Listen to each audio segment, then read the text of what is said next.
Hello guys, welcome back to my channel. I am Sairam and in today's video we are going to learn something really important and interesting in software testing. The key testing principle like testing so presence of defect, adjusting of testing is impossible, early testing save time and money, defect clustering pesticide paradox, testing is context dependent and absence of error fallacy. We will understand all of them in a very simple and interview friendly way so you can easily explain them in your own words. So let's get started without wasting any time. सबसे पहले हम देखते हैं कि testing show presence of defect. Software testing के main purpose होता है application के अंदर डिफेक्ट बग को फाइंड करना। टेस्टिंग ये प्रूव नहीं करता कि सिस्टम 100% करेक्ट या बग फ्री है, बल्कि ये बताता है कि सिस्टम में क्या क्या प्रॉब्लम है। मतलब टेस्टिंग से हम सिर्फ ये कंफर्म कर सकते हैं कि बग्स प्रेजेंट है, लेकिन ये गारंटी नहीं दे सकता कि एप्लीकेशन कंप्लीटली परफेक्ट है। मान लो एक शॉपिंग ऐप है, टेस्ट किया है, टेस्टर ने चेक किया है और 3 बग मिल गया, इसका मतलब बग प्रेजेंट है। अगर कोई बग नया मिले, इसका मतलब है नहीं कि आप 100% बग फ्री हो। शायद और हिडन बग्स हो सकता है जो अभी फाइंड नहीं हुआ है। अब बात करते हैं exhaustive testing is not possible. Exhaustive testing का मतलब होता है एप्लीकेशन के सारे पॉसिबल इनपुट कॉम्बिनेशन और सिनेरियो को टेस्ट करना, लेकिन रियल लाइफ में ये पॉसिबल नहीं होता। इसलिए हम कहते हैं एडजस्टिव टेस्टिंग इज इम्पॉसिबल। क्यों इम्पॉसिबल है? इनपुट और टेस्ट केस बहुत ज्यादा होता है, टाइम लिमिटेड होता है, बजट लिमिटेड होता है, रिसोर्स लिमिटेड होता है। हर पॉसिबल सिनेरियो टेस्ट करना प्रैक्टिकल पॉसिबल नहीं होता। मान लो एक लॉगिन पेज है, यूजर नेम एंड पासवर्ड के इंफिनिटी कॉम्बिनेशन हो सकता है। हर wrong input, correct input, special character, empty field सब टेस्ट करना इम्पॉसिबल है। इसीलिए हम इंपॉर्टेंट टेस्ट केस चूज करके टेस्टिंग करते हैं, सब कुछ नहीं। Moving to early testing save time and money. Early testing का मतलब होता है कि टेस्टिंग को डिप्लॉयमेंट फेज के स्टार्टिंग में ही शुरू कर देना। इसका मेन बेनिफिट ये है कि बग जल्दी मिल जाता है और उनके फिक्स करना इजी होता है, इसीलिए टाइम भी बचता है और कॉस्ट भी कम होता है। क्यों टाइम और मनी सेव होता है? बग जल्दी मिलता है और फिक्स करना इजी होता है। लेट स्टेज पर बग मिलने से रीवर्क कम होता है, डेवलपमेंट कॉस्ट रिड्यूस होती है, प्रोजेक्ट डिले नहीं होता, क्वालिटी इंप्रूव होती है। अगर एक बग डिप्लॉयमेंट स्टेज में मिल जाए तो उसको तुरंत फिक्स कर सकते हैं, लेकिन अगर वही बग प्रोडक्शन स्टेज में मिल तो बहुत कॉस्टली होता है फिक्स करना, यूजर इम्पैक्ट हटा और इमरजेंसी पैच डिप्लॉय करना पड़ता है। अब देखते हैं डिफेक्ट क्लस्टरिंग।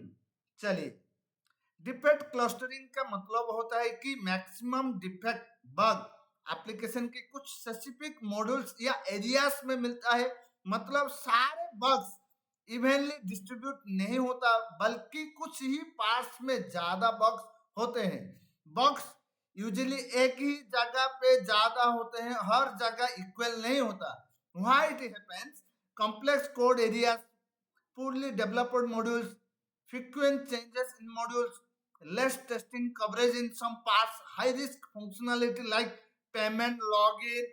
मान लो एक शॉपिंग ऐप है, login module 2 bugs, product module 1 bugs, payment module 15 bugs. यहाँ क्लियरली दिख रहा है कि मैक्सिमम बग्स पेमेंट मॉड्यूल में क्लस्टर्ड है। देखते हैं पेस्टिसाइड पैराडॉक्स। पेस्टिसाइड पैराडॉक्स का मतलब होता है कि अगर हम सेम टेस्ट केस बार बार यूज करते हैं तो वो कुछ टाइम बाद नया बग्स नहीं ढूंढ पाता। मतलब टेस्ट केस को रेगुलरली अपडेट करना जरूरी होता है। सेम टेस्ट बार बार करने से नया बग नहीं मिलता। Why it happens? Application change होती रहती है, न्यू फीचर्स ऐड होता है, सेम टेस्ट केस पुराना हो जाता है, हिडन बग्स डिटेक्ट नहीं होता। मान लो एक टेस्टर हर बार सेम लॉग टेस्ट करता है, लॉगिन टेस्ट करता है, correct user name password test, wrong password test. लेकिन नया बग जैसे security issue, session problem, performance issue वो डिटेक्ट नहीं होता है क्योंकि टेस्ट सेम है। सोल्यूशन क्या है चलिए देखते हैं। टेस्ट केस को अपडेट करना चाहिए, न्यू सिनेरियोस ऐड करना चाहिए, रेगुलर टेस्ट रिव्यू करना चाहिए। अब बात करते हैं testing is context dependent. Testing is context dependent का मतलब होता है कि टेस्टिंग के अप्रोचेस और टेक्निक सिचुएशन, प्रोजेक्ट और एप्लीकेशन के टाइप के अकॉर्डिंग चेंज होता है। मतलब हर एप्लीकेशन के लिए सेम टेस्टिंग मेथड यूज नहीं होता। हर प्रोजेक्ट में टेस्टिंग अलग होती है सिचुएशन के according. Why it is context dependent? Application time different होती है, banking, shopping, health care, risk level different होती है, यूजर नीड्स डिफरेंट होती है, टेक्नोलॉजी स्टैक डिफरेंट होती है, बिजनेस रिक्वायरमेंट्स चेंज होती है, bank app security testing important होती है, गेमिंग ऐप परफॉर्मेंस और यूआई टेस्टिंग इंपॉर्टेंट होती है, ई कॉमर्स ऐप पेमेंट और फंक्शनैलिटी टेस्टिंग इंपॉर्टेंट होती है। मतलब हर ऐप में फोकस अलग है। लास्ट में देखते हैं absence of error fallacy. Absence of error fallacy का मतलब होता है कि अगर सिस्टम में कोई बग्स नहीं मिल रहा है तो इसका मतलब ये नहीं है कि सिस्टम परफेक्ट है या यूजर के लिए यूजफुल है। मतलब सिर्फ बग्स ना मिलना सक्सेस नहीं होता। अगर एरर्स नहीं मिल रहा है इसका मतलब ये नहीं कि सिस्टम 100% करेक्ट है। Why it happens?